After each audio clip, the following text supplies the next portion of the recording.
Hello, welcome to the competition Guru Chandigarh. जैसा कि आप सब जानते हैं कि कल जो है हमारे पास नोटिफिकेशन आई थी केवीएस की regarding the posting of PGT and TGT. Total post जो थी वो हमारे पास थी 13,000, जिसमें से फिजिक्स में पीजीटी की जो थी वो थी 130 प्लस, एंड सिमिलरली टीजीटी के लिए भी वो भी अराउंड इसी के आसपास थी।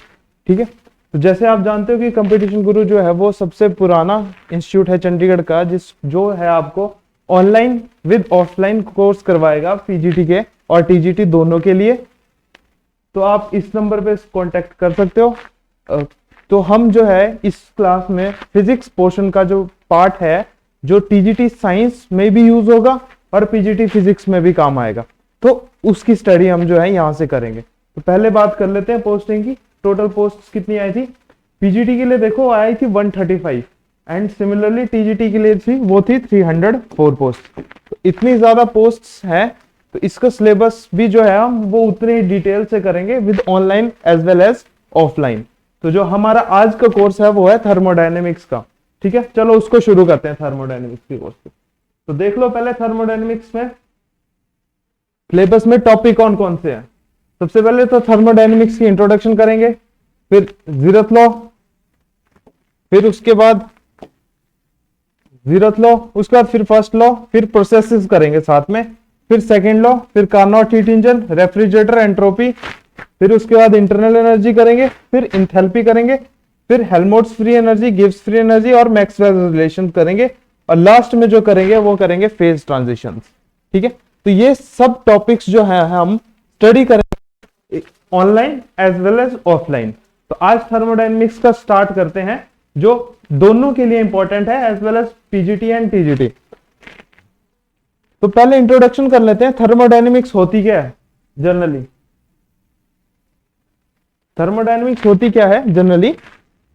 ये होती है फिजिक्स की, फिजिकल बॉडीज की कोई एक ब्रांच जिसपे हम स्टडी करते हैं properties of physical quantities like in the form of energy, उसको बोलते हैं थर्मोडायनेमिक्स। ठीक है, थर्मोडायनेमिक्स होता। अब मुझे बताओ थर्मोडायनेमिक है इन द फॉर्म ऑफ एनर्जी, हम डिस्कस कर रहे हैं उन चीजों को। तो एनर्जीज के लिए हमें एक सिस्टम क्रिएट करना पड़ेगा पहले। तो जब हम उस सिस्टम को क्रिएट करेंगे तो हम उसको सराउंडिंग के साथ इन्वॉल्व नहीं करते। तो यहां पे बोला गया कि थर्मोडायनेमिक सिस्टम होता क्या है। सिस्टम एक ऐसी चीज होती है जिसमें हम पार्टिकल्स को रखते हैं और मेजर करते हैं विद रिस्पेक्ट टू द, उसमें हमने कांस्टेंट प्रेशर, टेम्परेचर, वॉल्यूम लगाया होता है, ये सब चीजें लगाई होती है। ठीक है, एंट्रोपी मतलब एक क्लोज सिस्टम होता है। ठीक है, इस चीज को बोलते हैं सिस्टम, जिसमें पार्टिकल्स रखे होते हैं किसी कांस्टेंट प्रेशर या फिर किसी टेम्परेचर पे रखे होते हैं, पी और टी पे, सराउंडिंग के साथ। इस होल एनवायरनमेंट को क्या बोलते हैं? सराउंडिंग। सराउंडिंग में ये हमने एक सिस्टम बनाया होता है, इसको बोलते हैं आइसोलेटेड सिस्टम। जनरली कितने टाइप के सिस्टम हो गए हमारे पास? आइसोलेटेड सिस्टम, क्लोज सिस्टम और फिर ओपन सिस्टम। सबसे पहले बताओ आइसोलेटेड सिस्टम का मतलब क्या हुआ? आइसोलेटेड सिस्टम का मतलब इस सिस्टम से ना ही एनर्जी बाहर जाए और ना ही एंट्रोपी बाहर जाए। No transfer of energy and heat, temperature. Okay, second system का क्या हुआ? Closed system. क्लोज सिस्टम का मतलब है उसमें एनर्जी तो ट्रांसफर हो रही है बट जो टेम्परेचर है वो ट्रांसफर नहीं हो रहा है। ठीक है, थर्ड जो सिस्टम है वो है मेरे पास ओपन सिस्टम। ओपन सिस्टम, इसमें क्या है? इसमें both energy as well as temperature जो है ट्रांसफर हो रहे हैं, किसके साथ? सराउंडिंग के साथ। ठीक है, तो मेरे पास तीन टाइप के सिस्टम्स आ गए, isolated, close system and open system. Okay, अब है स्टेट ऑफ इक्विलिब्रियम। इक्विलिब्रियम क्या चीज होती है? इक्विलिब्रियम होती है, मान लो मेरे पास तीन कंटेनर है ए, उसमें कोई गैस है। ठीक है, फिर मेरे पास बी कंटेनर है, उसमें भी कोई गैस है। ठीक है, और मेरे पास सी कंटेनर है कोई, उसमें भी कोई और पार्टिकल है, डिफरेंट नंबर ऑफ गैसेस का। ठीक है, मान लो जब मैंने इन दोनों को आपस में मिक्स कर दिया तो क्या हो गया, ये एक कंटेनर में गए और दोनों में जो है वो पार्टिकल जो है मिक्स हो गए। ठीक है, यहां पे इन दोनों का क्या है, अगर ये टेम्परेचर T1 पे है, ये टेम्परेचर T2 पे है, तो इन दोनों का कांस्टेंट टेम्परेचर क्या होगा, T, जिसमें दोनों नंबर ऑफ पार्टिकल्स हो गए। ठीक है, इस सिस्टम को बोलते हैं इक्विलिब्रियम। इस चीज को बोलते हैं इक्विलिब्रियम, मतलब कि वो बॉडी जो टाइम के साथ जो टाइम चेंज ना हो, उस चीज को बोलते हैं इक्विलिब्रियम। ठीक है, अगला जो चीज है हमारे पास थर्मल इक्विलिब्रियम। थर्मल इक्विलिब्रियम का मतलब क्या हुआ, जब ईच पार्ट ऑफ बॉडी वो इक्वल हो किसी के साथ एक्सटर्नल टेम्परेचर पे। ठीक है, उस सिस्टम को बोलते हैं थर्मल इक्विलिब्रियम, मतलब उसकी थर्मल एनर्जी जो है वो बढ़ नहीं रही है ना घट रही है। फॉर एग्जाम्पल, जब हम हॉट वाटर को मिक्स विद कोल्ड वाटर,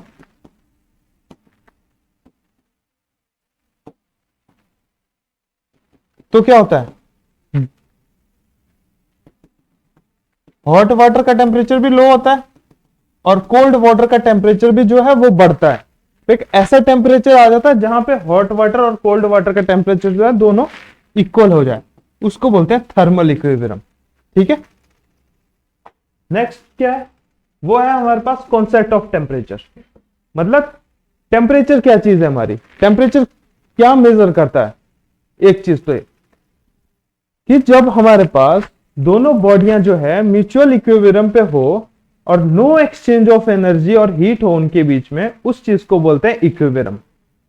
जो हीट हाई टेम्परेचर से कैरी की गई बॉडी को लो टेम्परेचर पे ले आए, उस चीज को बोल देंगे जैसे टेम्परेचर मेजरमेंट। तो हम टेम्परेचर को कैसे मेजर करते हैं, टेम्परेचर को मेजर करने के लिए होती है हमारे पास डिग्री सेल्सियस और केल्विन, और तीसरी फारेनहाइट। तीन चीजें हुई। डिग्री सेल्सियस और केल्विन में क्या रिलेशन है, 0 degree Celsius equal to 0 plus 273 kelvin, ये रिलेशन है। ठीक है, डिग्री और फारेनहाइट में क्या रिलेशन है, degree Celsius equal to 9/5 Fahrenheit plus 32, ये रिलेशन है। ठीक है, ये दोनों इक्वल कब होते हैं, at -40 degree Celsius and -40 degree Fahrenheit पे। इन दोनों की वैल्यू क्या आती है, इक्वल आती है, डिग्री सेल्सियस और फारेनहाइट की। ठीक है, जो हमारा नेक्स्ट है वो है लॉज ऑफ थर्मोडायनेमिक्स। तो मतलब किसी क्वांटिटी को की एनर्जी को मेजर करना हो, किसी बॉडी का वर्क डन मेजर करना हो, तो उसके लिए कुछ लॉज चाहिए।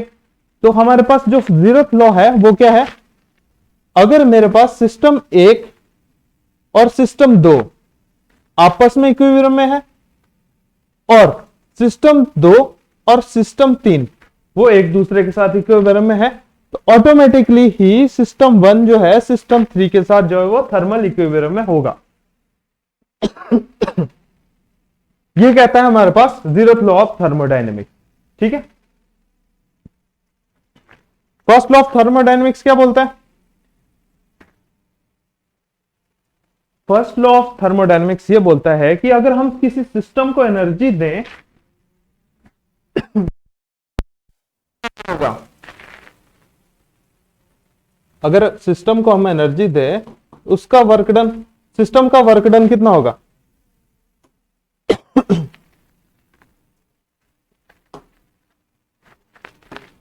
अगर हम सिस्टम को एनर्जी दें तो टोटल वर्क डन कितना होगा, सिस्टम की internal energy plus amount of heat जो हमने उसको दिया, ये चीज। ठीक है, लेटेंट हीट जिसको बोलते हैं, मतलब डेल यू किसके बराबर हो गया, del Q minus del W. इस तरीके से भी लिख सकते हैं, डेल डब्ल्यू जो है वो होता है अगर हम सिस्टम पे वर्क डन लगाएं, वर्क डन बाय सिस्टम जो होता है वो होता है पॉजिटिव। ठीक है, डन बाय, और work done on a system जो होता है वो होता है नेगेटिव। ठीक है, इस चीज का ध्यान रखना, बाय और ऑन द सिस्टम। इस चीज का ध्यान रखना, ठीक है। जो हमारे पास सेकेंड लॉ ऑफ थर्म ये देखो,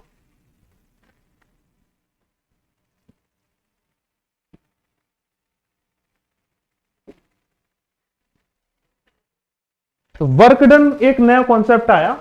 मतलब वर्क डन क्या होता है, देखो वर्क डन ये होता है कि हम डिफरेंट डिफरेंट प्रोसेसेस में अलग अलग वर्क डन करते हैं, ठीक है।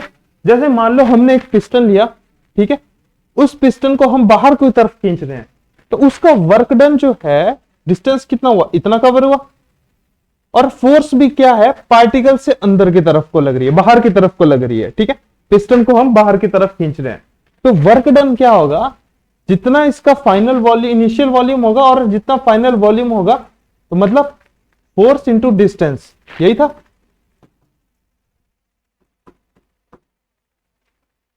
यहां डिस्टेंस क्या लिया, इन द फॉर्म ऑफ एरिया, ठीक है। इसको क्या बोलते हैं, प्रेशर भी बोलते हैं, V initial to V final. तो मेरे पास वर्क डन किसके बराबर आ गया, प्रेशर इंटू dV, ठीक है। V changes from initial to the final, ये केस होता है मेरे को। सिमिलरली ये सॉलिड के केस में हुआ, गैसेस में भी इस तरीके से होगा, और जगह पे भी इस तरीके से ही होगा, ठीक है। इस तरीके से भी इस तरीके से ही होगा, ठीक है। अब देखो वर्क डन का केस में जो पीवी डायग्राम है ना, पीवी डायग्राम आता कहां से है, पीवी डायग्राम आता है आइडियल गैस इक्वेशन से। वो क्या होती है, पीवी इक्वल टू एनआरटी, ठीक है। यही हुई आइडियल गैस इक्वेशन। तो आइडियल गैस इक्वेशंस के बाद मेरे पास कुछ लॉज आते हैं जो दिए थे, वो थे बॉयल्स लॉ।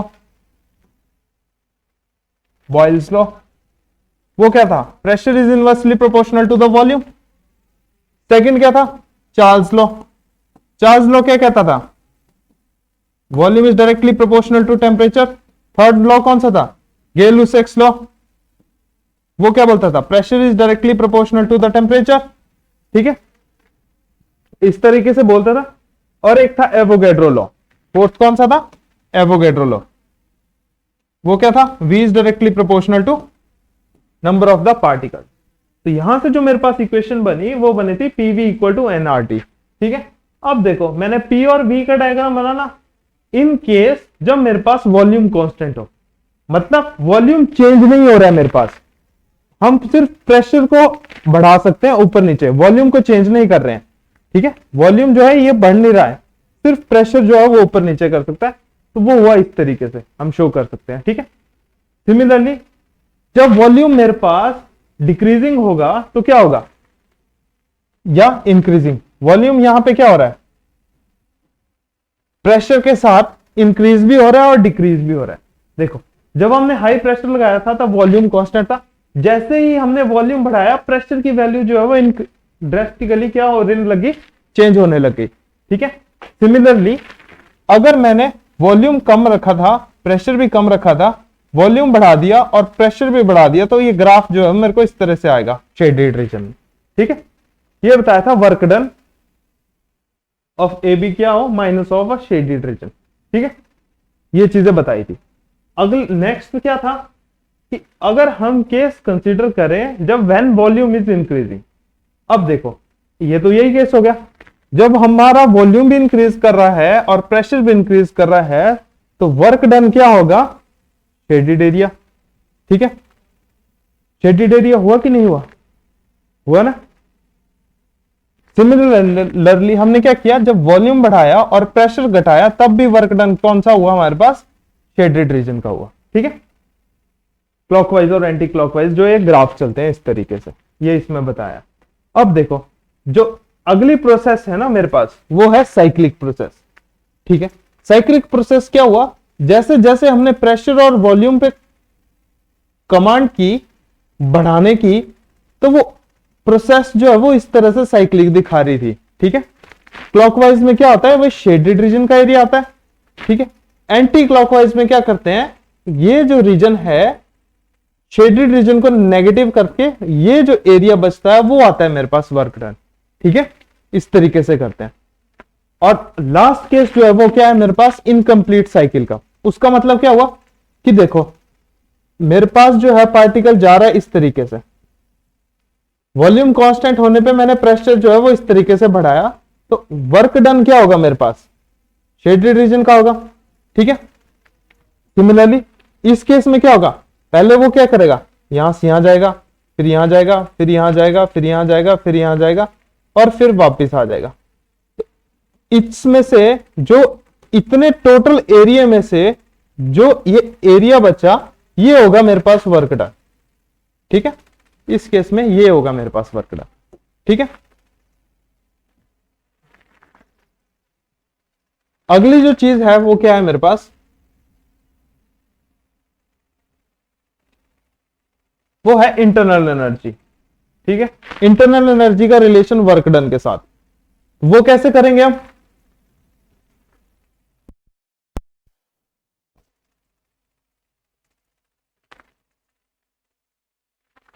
देखो, इंटरनल एनर्जी क्या होती है, उसको डिनोट करते हैं हम यू से। ठीक है, उसको डिनोट करते हैं हम यू से। अगर मेरी इंटरनल एनर्जी ही कांस्टेंट हो जाए तो फर्स्ट लॉ ऑफ थर्मोडायनेमिक्स से क्या हुआ,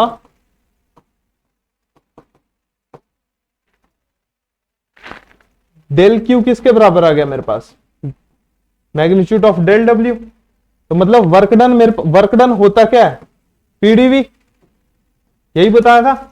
तो क्यू कितना हो गया, इक्वल टू वर्क डन के बराबर हो गया।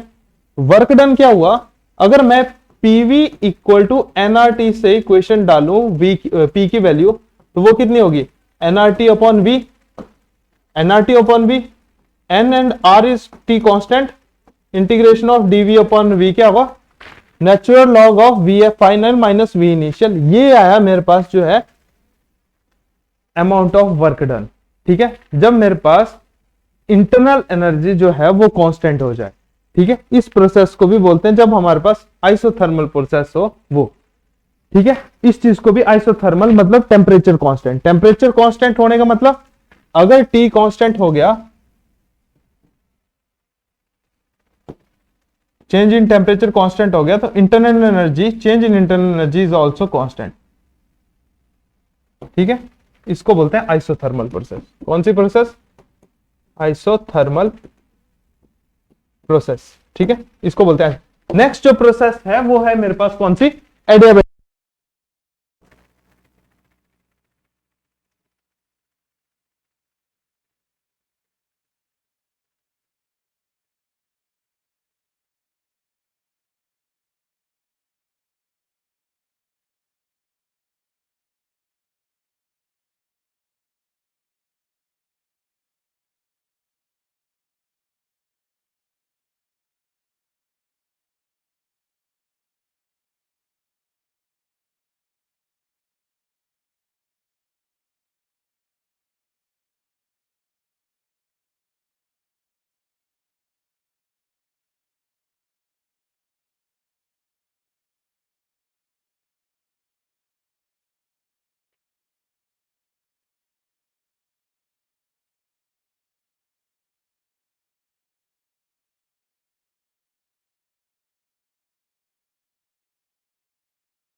हमारे पास टोटल हीट जो है वो कन्वर्ट हो रही है हमारी टोटल एनर्जी में, बट एक्चुअल में ऐसा नहीं होता है। जब हम टोटल देखो, मान लो आपके पास कोयला है, कोयले से आपने बिजली बनानी है तो आप हीट प्रोड्यूस करोगे, तो पूरी हीट तो नहीं निकलती, कुछ लॉस तो होता है, जैसे राख की फॉर्म में लॉस हो गया, तो ऐसे ऐसे लॉस जो है उसको बोलते हैं सिंक, ठीक है। और जो कोयला है उसको बोलेंगे सोर्स, और जिस प्रोसेस से जो हीट प्रोड्यूस हुई उसको बोलते हैं वर्किंग सब्सटेंस, ठीक है। तो इस सिमिलरली इस इंजन में भी इस तरीके से तीन चीजें होती है, सोर्स, सिंक और वर्किंग सब्सटेंस, ठीक है। ये सारी तो देखो क्या जो इसका डायग्राम है ना इस इंजन का, वो इस तरीके से शो होता है, प्रेशर और वॉल्यूम। तो देखो जो बीसी ग्राफ है वो मेरे को बता रहा है एडियाबैटिक प्रोसेस, मतलब प्रेशर चेंज हो रहा है, वॉल्यूम भी हल्का सा चेंज हो रहा है, ठीक है। और जो सीडी है उसमें वॉल्यूम कांस्टेंट रह रहा है। वॉल्यूम कांस्टेंट रहने का मतलब चार्ज लॉ से V is directly proportional to T, मतलब टेम्परेचर भी कांस्टेंट, तो इसलिए इस प्रोसेस को बोला आइसोथर्मल प्रोसेस। सिमिलरली जब प्रेशर चेंज होगा तो मेरे पास ऑटोमेटिकली कौन सी प्रोसेस होगी, एडियाबैटिक प्रोसेस। और यहां पे क्या है, टेम्परेचर ऑलमोस्ट कांस्टेंट है, तो ये वाली प्रोसेस कौन सी होगी, आइसोथर्मल, ठीक है। ये सारी प्रोसेस जो है वो इस डायग्राम में बताई। तो जो कार्नोट हीट इंजन है उसमें क्या होता था, उसकी जो एफिशिएंसी निकाली जाती थी वो निकाली जाती थी work done on a substance divided by heat absorbed by the substance, ठीक है। तो वर्क डन कितना हुआ, जितना हमने उस सोर्स से एनर्जी निकाल ली in the form of heat, वो हो गया Q1 minus Q2, because Q2 is the energy of sink divided by Q। और नीटा जो है वो आता है मेरे पास 1 minus Q2 upon Q1, efficiency बोलते हैं इसको कार्नोट हीट इंजन की, ठीक है। सिमिलरली दूसरा होता है रेफ्रिजरेटर, ठीक है। दूसरा कौन सा होता है,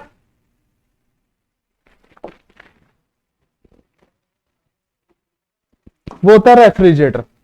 रेफ्रिजरेटर में क्या होता है, हम उल्टा करते हैं, मतलब हॉट बॉडी को कोल्ड बॉडी में कन्वर्ट करते हैं, मतलब जिसका टेम्परेचर ज्यादा हो उसको कम में लाने की कोशिश करते हैं। Reverse process of Carnot heat engine को बोलते हैं रेफ्रिजरेटर। उसमें क्या होता है देखो, मतलब T1 ज्यादा होगा और T2 कम होगा, ठीक है। तो टोटली कन्वर्ट तो होता नहीं है। जब देखो वाटर से हम आइस बनाते हैं, पूरी आइस तो बनती नहीं है, कुछ पोर्शन जो है उसका थोड़ा सा रह जाता है, ठीक है, इन द फॉर्म ऑफ गैसेस पे, उसी को यहां पे बोला ये। इसकी एफिशिएंसी हम जो है वो डिनोट करते हैं बीटा से, वो होती है 1 upon Q1 is the source, Q2 minus 1 in the form of temperature. देखो एंट्रोपी क्या बोलता है, directly proportional to delta Q by T, मतलब Q is directly proportional to T, इस तरीके से यही बताएगा चेंज इन इंटरनल। तो ये कितना हो गया, 1 upon T1 upon T2 minus 1। Refrigerator की जो एफिशिएंसी है वो हम इस तरीके से डिनोट करते हैं, ठीक है। नेक्स्ट क्या है,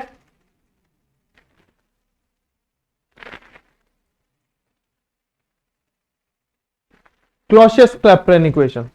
देखो क्लॉसियस-क्लैपेरॉन इक्वेशन कहां से आती है, उससे पहले जो है क्लॉसियस-क्लैपेरॉन इक्वेशन से पहले जो है वो बताऊंगा मैं फेज स्पेस के बारे में, ठीक है। फेज स्पेस क्या हुआ, मान लो आप सॉलिड से जा रहे हो लिक्विड की तरफ, ठीक है, और लिक्विड से जा रहे हो सॉलिड की तरफ, तो एक फेज से दूसरे फेज में चेंज होने को प्रोसेस को बोलते हैं फेज स्पेस, ठीक है। क्या चीज बोलते हैं, फेज स्पेस। क्या चीज बोलते हैं, फेज स्पेस, ठीक है। फेज स्पेस क्या बोलता है, अगर सॉलिड से लिक्विड की तरफ जाओ तो क्या होता है, मेल्टिंग, मेल्टिंग होता है। अगर लिक्विड से सॉलिड की तरफ जाओ तो क्या होता है, फ्रीजिंग। क्या हुई, फ्रीजिंग। सिमिलरली अगर लिक्विड से सॉलिड की तरफ जाओ, लिक्विड से गैसियस की तरफ जाओ, इस गैसियस है इसको ठीक कर लेना, गैसियस को जाओ तो उसको बोलते हैं इवेपोरेशन, और इसको बोलते हैं कंडेंसेशन अगर उल्टा जाए, ठीक है। अगर सीधा सॉलिड से गैसेस की तरफ जाओ उसको बोलते हैं सब्लिमेशन, और गैसेस से सॉलिड की तरफ जाओ उसको बोलते हैं डिपोजिशन, ठीक है। जिसको फेज में जाने के लिए जो टर्न दी गई है उसको बोलते हैं फेज ट्रांजिशन। तो यही चीज जो है क्लॉसियस-क्लैपेरॉन इक्वेशन में थी, वो क्या थी, dp upon dt change in pressure upon change in temperature equal to latent heat upon temperature into v final minus v initial. Here v final equal to volume divided by number of the particles. ये equation है मेरे पास Clausius and Clapeyron equation, ठीक है। इसमें तो dq by dt की form में दिया हुआ है, q को आप in the form of pressure भी कर सकते हो और टेम्परेचर भी कर सकते हो। तो ये वाला रिलेशन कैसे जो है वो ये वाली चीज देखते हैं। नेक्स्ट जो है वह क्या चीज है हमारे पास, वो है हमारे पास सिस्टम यूनिवर्स। देखो अगर मेरे पास यूनिवर्स है वो उसमें क्या होता है, सिस्टम प्लस एक्सटर्नल एटमॉस्फेयर, मतलब सिस्टम मतलब जो हमने लिया और एक्सटर्नल उससे बनता है सिस्टम। अगर मेरे पास एस जो है वो कांस्टेंट हो जाए तो प्रोसेस होती है मेरे पास रिवर्सल, मतलब मैं सिस्टम से सराउंडिंग में भी जा सकता हूं और सराउंडिंग से सिस्टम की तरफ भी जा सकता हूं। जो इरिवर्सिबल प्रोसेस है उसके लिए हमेशा देखना डेल्टा एस जो है वो ग्रेटर देन 0 ही होगी। यही हमारे को जो है थर्ड लॉ ऑफ थर्मोडायनेमिक्स भी बताता है कि entropy always increases if we increase the temperature, means delta S is greater than 0 for reversible process by the third law of thermodynamics, ठीक है, थर्ड लॉ ऑफ थर्मोडायनेमिक्स, ठीक है। आगे आता है मैक्सवेल्स रिलेशंस ऑफ थर्मोडायनेमिक्स, ठीक है। Maxwell's relation का मतलब क्या था, देखो अब आपने फर्स्ट लॉ du निकाला था, वो क्या था, यही था TdS माइनस PdV। तो इनके जब रिलेशंस निकालते हैं उनमें कुछ एक शॉर्टकट ट्रिक होती है प्रेशर टेम्परेचर और वॉल्यूम में। वो क्या होती है, देखो जब आप इधर को जाओगे तो ये होता नेगेटिव, इधर को जाओगे तो पॉजिटिव। मतलब अगर आप करली S अपॉन करली P लोगे वो किसके बराबर आएगा, माइनस करली V अपॉन करली T, ठीक है, at constant temperature at constant pressure, ठीक है। ये तो फर्स्ट लॉ ऑफ मैक्सवेल, ठीक है, मैक्सवेल्स इक्वेशंस की फर्स्ट लॉ। सेकंड इक्वेशन क्या हुई वो देखो, वो ये ऐसे। और जब आप नीचे को जाओगे तो पॉजिटिव, मतलब करली P अपॉन करली T किसके बराबर होगा, करली S अपॉन करली V, ठीक है। ये है मेरे पास सेकंड। थर्ड में क्या होगा, जब आप यहां से यहां को जाओगे वो भी नेगेटिव, मतलब करली T अपॉन करली V किसके बराबर होगा, करली P अपॉन करली S, नेगेटिव के साथ। ये आ गया मेरे पास थर्ड मैक्सवेल्स इक्वेशन।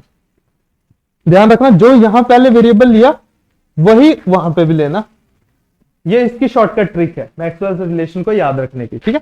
जो फोर्थ है वो क्या है, यहां से ऊपर को पॉजिटिव, मतलब करली V अपॉन करली S किसके बराबर हो गया, करली T अपॉन करली P, ये हो गया, ये हो गया फोर्थ इक्वेशन। ये चार इक्वेशन बनी, वो मेरे पास बनी मैक्सवेल्स की इक्वेशन, ठीक है। इनको याद रखने के लिए, आसान रखने के लिए ये ट्रिक बनाई है, इसको हमेशा ध्यान रखना, ठीक है, अपने नोट्स में भी। तो जो अगली चीज है वो क्या है मेरे पास, वो है जूल थॉमसन इफेक्ट।